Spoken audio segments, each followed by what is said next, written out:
J'ai passé une grande partie de ma vie dans les forêts françaises. À marcher, à camper, à chasser, souvent seul, parfois de nuit. Je n'ai jamais été quelqu'un de peureux. La forêt, je la connais.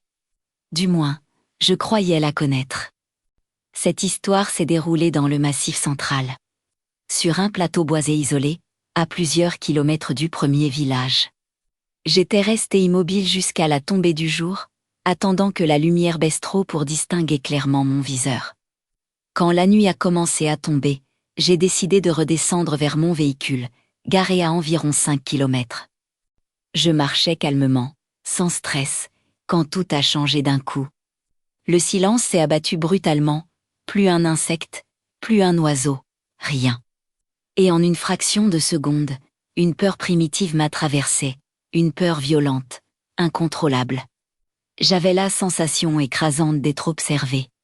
Les poils de mes bras et de ma nuque se sont dressés instantanément. Je me suis figé, j'ai regardé autour de moi.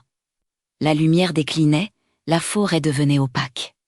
J'ai sorti mon arme, et j'ai lentement fait un tour complet sur moi-même, je ne voyais rien.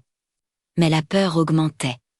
Et là, sans réfléchir, une pensée s'est imposée dans ma tête, claire comme une voix. Tu dois quitter cette montagne, maintenant. Alors j'ai couru. J'ai couru comme jamais auparavant, le cœur battant à tout rompre, en regardant sans cesse derrière moi. Ce n'est qu'après avoir quitté cette zone précise que la peur s'est dissipée, presque instantanément.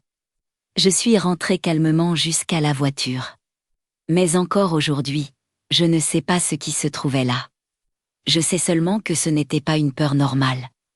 Si tu aimes les témoignages vrais et troublants, abonne-toi pour découvrir les prochaines histoires.